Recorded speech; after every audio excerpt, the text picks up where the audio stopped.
Bien, dans la capsule précédente, on avait laissé Wegener un peu dépité. Son modèle de la mobilité continentale eh bien, n'avait pas été accepté par la communauté scientifique du fait qu'il n'avait pas trouvé de moteur au mouvement des continents et que de plus les analyses sismiques démontraient que la Terre était vraiment solide jusqu'à peu près 2900 km de profondeur. Alors on va voir que dans les années 50-60, avec le développement de l'océanographie, c'est-à-dire l'étude de la croûte océanique, des fonds océaniques en général, eh bien, que les thèses de Wegener eh bien, finalement vont trouver des échos et qu'elles vont se développer. Alors, avant de parler des années 50, années 60, il faut savoir que vers 1909, donc ça je ne l'avais pas traité dans la première capsule, une discontinuité avait été prouvée entre la croûte et le manteau, c'est-à-dire que véritablement la limite entre la croûte et le manteau avait été prouvée expérimentalement. Alors la personne qui a découvert ça a un nom imprononçable, Mohorovicic, bon je vais l'appeler Mo pour faire simple. Donc d'après un séisme qui était en fait le séisme qui a été enregistré en 1909 à Zagreb. Alors il se base sur les propriétés des ondes sismiques quand elles rencontrent en fait deux milieux différents. Une onde sismique ou une onde sonore, quand elle arrive à l'interface entre un milieu 1 et un milieu 2, peut se comporter de deux manières différentes. Elle peut être soit réfléchie, soit réfractée. Alors le rayon qui réfléchit, eh bien, il reste dans ce milieu 1 et donc il voyage à la même vitesse que le rayon incident. Par contre, le rayon réfracté, lui, si le milieu 2 est de densité plus grande que le milieu 1, eh bien, la vitesse de cette onde va être plus importante. Alors, je passe sur tous les sismogrammes donc, qui ont été trouvés et analysés par Homo pour arriver à ce schéma bilan. Donc on part d'un séisme en fait qui est au niveau de la croûte et en fait Mo a enregistré deux types d'ondes. Il a enregistré des ondes directes et puis d'enregistrer ces ondes P directes, il a remarqué que des ondes arrivaient avant étaient plus rapides. C'était toujours des ondes P mais bien plus rapides que ne pouvaient l'être des ondes P directes. Donc il en a déduit qu'elles ont voyagé dans un milieu qui était de densité bien plus importante, donc elles ont voyagé très très vite dans ce milieu et ressortant pour arriver à la station d'enregistrement, eh bien finalement sont arrivés avant les ondes P directes un petit peu plus lentes. Alors après main calcul, eh bien il a découvert que par exemple dans la région de Zagreb, le MO se situe à peu près à 54 km sous la surface terrestre. Et donc cette zone où les vitesses des ondes étaient accélérées, eh bien représente le manteau. La limite entre les deux, cette zone d'anomalie, correspondent donc à une discontinuité qu'on va appeler la discontinuité de Mo. Alors sur ce schéma ici est représenté en rouge eh bien, un autre comportement que la réfraction, c'est-à-dire la réflexion des ondes P sur le Mo. Et là bien sûr, ces ondes P réfléchies arriveront après les ondes P directes. Alors ce qui fait que donc on arrive après-guerre euh, à l'image suivante de la structure superficielle du globe, avec deux croûtes, croûte océanique, croûte continentale, dont on ne sait pas vraiment encore si elles sont vraiment de nature différente. Et ces deux croûtes sont séparées du manteau par une discontinuité très nette, puisque la vitesse des ondes sismiques augmente brutalement dans le manteau. Hein. Donc c'est la discontinuité de Mo. Alors l'objectif de cette capsule, ça va d'essayer de caractériser la nature des roches ainsi que leur minéralogie, à la fois des croûtes continentales, des croûtes océaniques, ainsi que du manteau. Alors restons dans les données de l'étude des ondes sismiques et voyons ce que nous apporte ce qu'on appelle la sismique réflexion. Alors la sismique réflexion se base sur le principe suivant, on émet des ondes sismiques et on récupère les échos, les réflexions de ces ondes sismiques par un train de récepteurs ici. Alors l'analyse de ces réceptions permet de déterminer eh bien, où ont lieu, à quelle profondeur ont eu lieu les réflexions, ainsi que la vitesse des milieux traversés.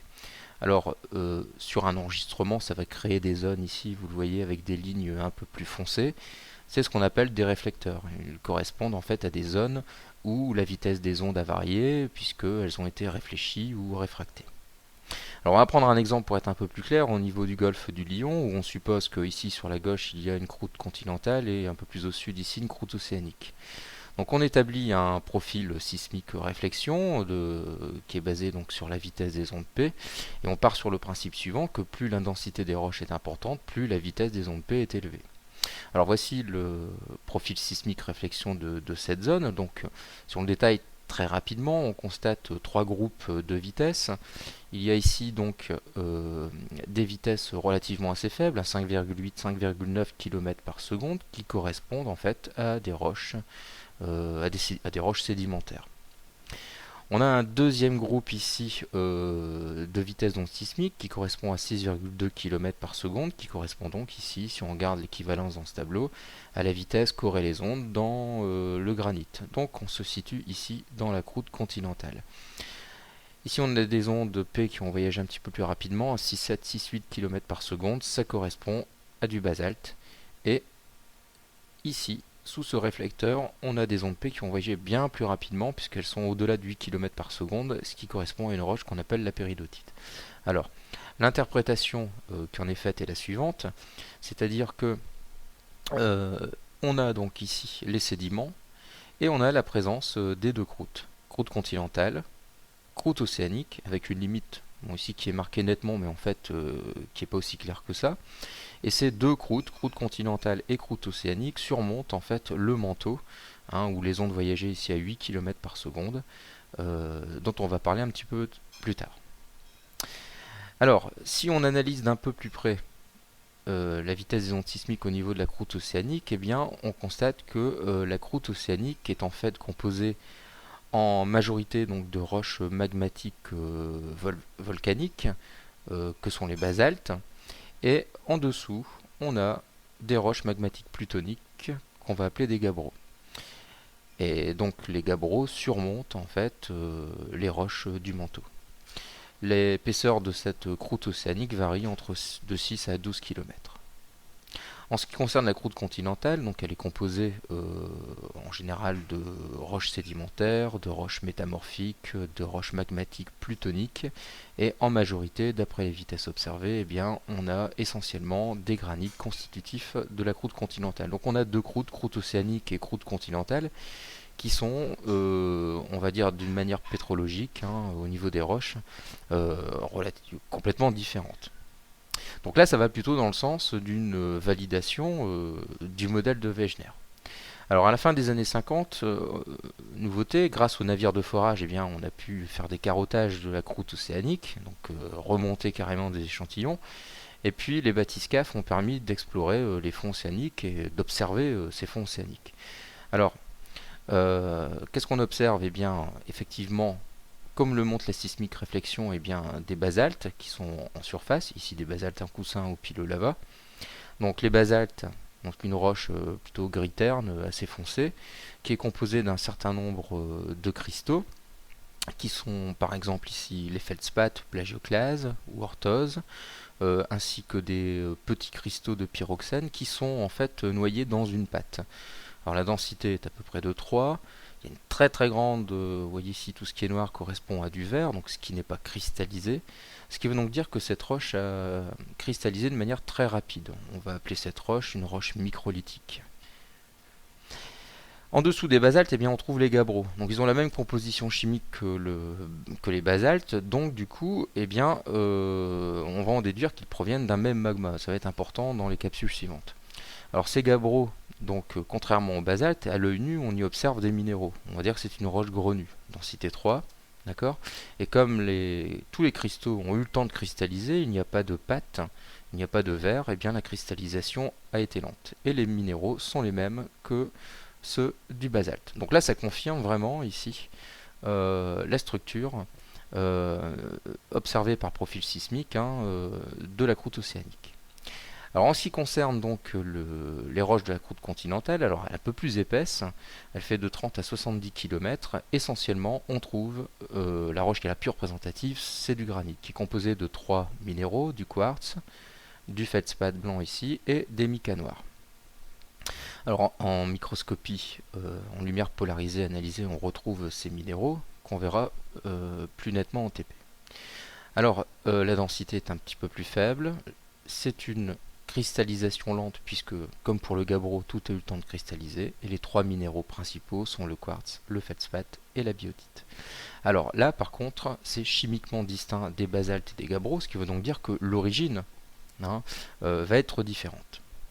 Donc là, on s'éloigne un petit peu du modèle fixiste, où les croûtes océaniques et croûtes continentales, finalement, avaient une même origine. Alors certaines zones de la croûte océanique ont permis d'observer directement, au niveau de certaines failles, les roches du manteau. Alors, soit des failles, ou alors, donc, au niveau d'édifices volcaniques, eh bien, on a pu remonter ce qu'on appelle des basaltes avec des enclaves de péridotite. Alors, par exemple, ici, on a cette roche ici qui est noyée dans un basalte, et cette roche est supposée provenir du manteau, être représentative des roches du manteau, et donc qui ont été emprisonnées dans la montée du basalte vers la surface. Au niveau océanographique, au niveau de la faille de Vema, ici, dans l'océan Atlantique, eh bien, on a pu observer, grâce à cette faille, une coupe ici verticale, où on retrouve effectivement nos sédiments, nos basaltes, les filons de basalte, les gabbros dont on a parlé tout à l'heure, donc tout ça c'est la croûte océanique, et en dessous, des roches qu'on va appeler donc les péridotites. Et ces péridotites, justement, les vitesses des ondes P supérieures à 8 km par seconde, une densité de 3,5, sont des roches magmatiques qui sont donc de forte densité. Et quand on les observe, on observe des minéraux verdâtres qui sont en fait des minéraux d'olivine avec des minéraux un petit peu noirs ici qui sont des minéraux de pyroxène. C'est donc une roche ici entièrement cristallisée, on va l'appeler une roche grenue, d'accord, comme le granit ou comme le gabbro.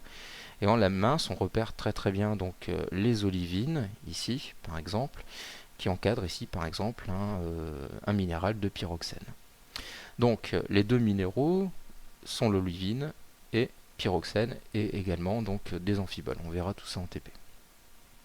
Alors donc à la fin des années 60, finalement, on découvre aussi une chose, c'est que la croûte plus le manteau, une partie du manteau, vont former ce qu'on appelle la lithosphère. Effectivement, si on analyse finement la vitesse des ondes P, par exemple, dans la couche superficielle du globe, on constate un amortissement de leur vitesse, par exemple ici entre 100 et 250 km de profondeur ici sous la croûte océanique. On appelle cette zone la LVZ, c'est-à-dire la Low Velocity Zone, une zone de faible vitesse des ondes sismiques, et qui va correspondre en fait à la partie supérieure d'une zone qu'on va appeler l'asténosphère, qui correspond, on va le voir ça dans la prochaine capsule, à une zone où la péridotite finalement a un comportement ductile, c'est-à-dire un petit peu déformable. Donc la lithosphère, qui est composée de roches très rigides, entre guillemets, surmonte une zone plus ductile qu'on appelle l'asténosphère. Là, ça commence en fait à coller un petit peu plus avec la théorie de Wegener, où il disait que les océans, les continents se déplaçaient à la manière de radeaux. On a peut-être trouvé notre couche ici sur laquelle se déplacent les continents, mais plus précisément la lithosphère. Donc sur ce schéma ici, on reprend donc en bilan ce qu'on vient de voir, c'est-à-dire la croûte océanique, composée de basalte et gabbro, la croûte continentale essentiellement composée de granit, le mot 6 km en moyenne sous la croûte océanique, 30 à 70 km sous les continents, avec un manteau qui va jusqu'à la discontinuité de Gutenberg. Alors au sein de ce manteau, il y a ici une zone qu'on appelle l'asténosphère, qui correspond à une zone où la péridotite a un comportement un petit peu plus ductile, et au-dessus, une zone plus rigide, la lithosphère. Alors, en bilan, on peut dire que finalement, croûte océanique et croûte continentale vont avoir des différences de composition pétrographique, minéralogique et chimique, ce qui sont plutôt cohérents avec le modèle de Wegener, et non pas avec le modèle fixiste. De plus, la limite océan-continent ne correspond pas à la limite croûte océanique, croûte continentale.